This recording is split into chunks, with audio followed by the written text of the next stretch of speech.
Hey, and thanks for joining me for another video. We have a super boring but highly lucrative topic to talk about today, which is simply hitting the pocket and picking up easy spares, and it's the absolute easiest and quickest way to raise your average. Some centers have software that allows you to shoot specific spares, but the best and cheapest way to do it is to find a slow time special, shoot at whatever on the first ball, then throw a strike ball on the second. That can make the most of your lane time.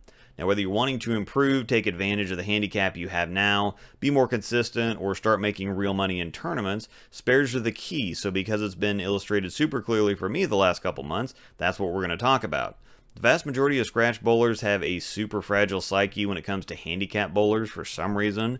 If somebody's getting a decent amount of sticks and wins a tournament or places well, the handicap sucks, this is rigged, they're sandbaggers, and the moaning just doesn't stop. Now when they average 240 or 250 and win a tournament, naturally that's all skill, even though they're likely 15 to 20 pins a game over their average for the tournament, which is the same scenario for the handicap bowler. It's just somehow luck or cheating in that case. The reality is that if you're a handicap bowler, you're going to donate way more than you're going to cash, and most scratch bowlers walk in the door with the expectation to walk out with more money than they walked in with. The handful of handicap bowlers that happen to place or maybe finish higher than them are just stealing their honestly earned money in their mind. Despite what scratch bowlers seem to think, the only real way to consistently make money in tournaments is to improve and be a scratch bowler. Let's do some basic math here. Most tournaments you're going to go to will be something like 90% of 220, or basically if you average 170, you'll get handicap equal to 90% of the difference between 170 and 220. The difference is 50, 90% of that's 45, so if you average 170, you'll get 45 sticks a game for a 215 game every time you shoot your average. Generally, you need to average 20 to 30 sticks higher than your average for a tournament to make any real money. Most of the time, if I go to a standard team double singles tournament on a house shot and I'm not shooting 700 at the very least every set, I'm not even looking at the standings, and even though that'll get me a check, it won't be for much, and that's averaging almost 235 for 9 games.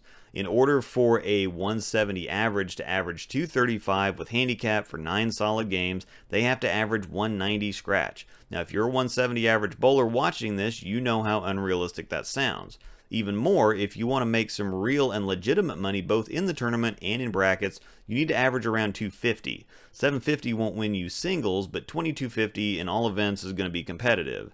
For a 170 average bowler to average 250 for the tournament, they'll need to average 205 scratch for 9 games. It's happened before, it'll happen again. We've all had those magical nights or tournaments where you can do no wrong and everything's falling, and at big enough tournaments with enough entries, the probability of bigger numbers shot by scratch and handicap bowlers alike goes up. Now, if you already average something like 235 or 240, you've got a significant advantage. Bowlers with those kinds of averages are quick to point out that it's a lot more difficult to average that high and it's easier to have bad games. My response is, yet you still manage to do it. If you average 240 in a 90% of 220 tournament, a 170 average bowler has to shoot 195 every game just to match you if you bowl your average. 240 is a big number, it might be somewhat unrealistic, but I've nearly done it back-to-back years, throwing it very marginally in league, and have seen a solid handful of people do it. There's a team in our Greater Tulsa Open group whose entering average hovers around 1200 or 240 a man. Now, if you take it seriously and put the work in, everyone will have that one year where everything clicks and their average suddenly goes up 15 pins, and everyone will be mad at you for it, but it is what it is. This is usually a combination of two things: hitting the pocket more often, resulting in leaving easier spares, and picking those spares up. When I had Tish Johnson on 30 Clean, this is something we touched on. Her advice for younger or developing bowlers was spares, spares, spares. I then mentioned that Walter Ray literally built a career on leaving flat 10s, but his career spare percentage on 10s is like 98.9, and that's unreal. What this means, though, is that he just beat the pocket to death and picked up the simple stuff when he left it. It's frustrating to leave flat corners. I remember one particular show where he left like 7 or 8 10 pins in one game, but his relentless assault on the pocket and laser accuracy on those simple spares put him on TV over and over and over again.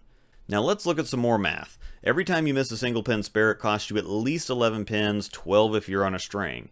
For example, if you go front 3, 9 spare, you'll have 79 in the third, working on a mark. If you strike in the fifth, that puts 99 in the fourth. However, if you go front 3, 9 whiff, you end up with 78 in the third and 87 in the fourth. Beyond just what it costs you on the board, it can be really frustrating and affect you mentally. I hate getting a triple out of the gate, being off to a good start just to drive by a single pin and drop myself right back to the 200 pace that I started the game with. Low counts on the first ball can also drastically reduce your score, in addition to making the conversion more difficult. Before you know it, a couple bad shots and a couple whiff spares and you end up with a nightmare game. Stringing strikes will give you big games, but the way to a high average isn't big games because everyone will have those. The absolute key is limiting the damage on the bad ones. If your bad games are 190 or 200 instead of 160 or 170, you have no idea how huge that is. My goal every year has always been keep it above 600. Now don't get me wrong, when you average 235 and shoot 630, you're not happy, but you can also come back and shoot 750 the next week and virtually erase it. Now, if you're shooting even 570 on that off night instead of 630 and have a handful of those throughout the year, that's going to cost you several pins off your average. Now, for all you kids out there that start bowling adult leagues and can't stand all those 50 to 60-year-old bowlers that just seem to dump or chuck the ball out there and it flops pins everywhere and they seem to magically average 210 or 215, this is exactly how they're doing it. If you keep the ball in the pocket and pick up the easy stuff, you can't avoid averaging 200 at least and will likely end up in that 210 to 215 range, even if you can't manage to string strikes much. Now, at that point, once you keep working and improving, an extra double gets you into the 220s, and if you can turn those doubles into ham bones, bam, you're a 235 average bowler. I guarantee you that focusing, relaxing, and not trying to rip the cover off the ball or throw pins around all the time, but simply hitting the pocket, raising your spare percentage, will instantly add 30 pins to your league sets. This takes a lot of practice, and especially for those 175 and below that are still just trying to get the basics down. But if you're in that 180 to 210 zone and have just been stuck around the same average for a couple years, this is the key to breaking free and being more competitive. Thanks everyone for watching. Hope this helps you out, and as always, may the strikes be with you. But also the spares, those are pretty helpful too.